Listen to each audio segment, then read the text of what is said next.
आइए सुनते हैं सुप्रसिद्ध लेखिका डॉक्टर राजेश रस्तोगी जी द्वारा रचित लघु कथा। शीर्षक है वो फिर कहाँ रहते। चर मुर पैर के जूते के नीचे आकर आज फिर कई सूखे पत्ते कसक कर बिखर गए। बालक खूब परिचित था इस आवाज़ से। प्रायः ही विद्यालय को आते जाते जब वह सड़क के किनारे लगे वृक्षों तले गुजरता हुआ रात भर के झड़े पड़े पत्तों पर चलता था तो यह ध्वनि उसे हमेशा ही आकर्षित किया करती थी। अचानक उसे क्या सूझा, उसने उछलकर गजभर ऊंची लटकती शाख को तोड़ लिया और गुनगुनाते हुए एक एक पत्ता नोच नोच कर दाएं बाएं फेंकता हुआ आगे बढ़ गया। अंत में उसने पत्ता विहीन शाख को सीधे हाथ से 2-4 बार घुमाया और उछाल कर बीच सड़क में फेंक दिया। उसे लगा उसके हाथों की उंगलियां कुछ चिपक सी गई हैं। उसने अपनी निक्कर की जेब से धुला रुमाल निकाला और उंगलियां साफ की। इतने पर भी उंगलियां कुछ साफ तो हुईं, मगर पूरी तरह नहीं। घर आते ही पीठ से बस्ता उतारे बिना ही उसने आंगन में रखी पानी की भरी बाल्टी में हाथ दे दिए।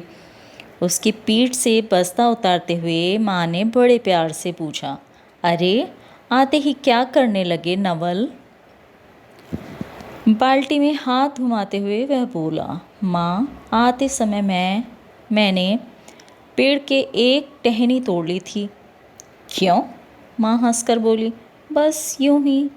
नवल ने पानी से हाथ निकालकर आंगन की अलगनी पर लटके तौलिए से हाथ पोंछते हुए पूछा, माँ? टहनी से पत्ते तोड़ते हुए उसमें से ना जाने क्या निकला। मेरी तो उंगलियां ही चिपक गईं। बेटे, वह पेड़ का खून था। माँ ने बालक की जिज्ञासा को शांत करने के लिए कह तो दिया, पर बच्चा तार्किक था। सज्ञानी सा बात काट कर बोला, पर माँ खून का रंग तो लाल होता है, वह तो एकदम चकाचक नज़र आता है। उसकी हाँ में हाँ मिलाती माँ ने उसे समझाया, हाँ नवल, खून का रंग लाल होता है, परंतु दर्द के खून का रंग कोई नहीं होता मेरे बच्चे, इसीलिए वह दिखाई नहीं देता। कहते हुए माँ का स्वर भीज सा गया।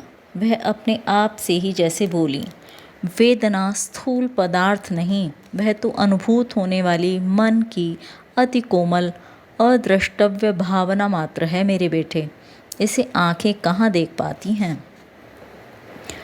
बालक अपनी कल्पनाओं में तैरता सा कहने लगा, कितना अच्छा होता तुम्हारी तरह मेरी आंखें होती, मैं भी पेड़ के दर्द को देख पाता, या फिर दर्द का रंग भी खून की तरह लाल ही हो जाता। तो हठात ही माँ के मुंह से निकल गया, फिर तो सारा संसार ही लाल होता।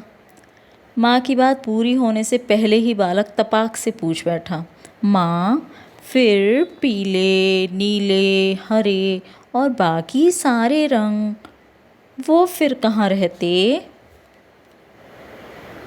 अभी आप सुन रहे थे लघु कथा वो फिर कहाँ रहते। यदि आपको यह लघु कथा पसंद आई हो तो आप इस वीडियो को लाइक शेयर अवश्य करें व इस चैनल को सब्सक्राइब अवश्य करें। ऐसे ही वीडियोस आपके साथ हम शेयर करते रहेंगे।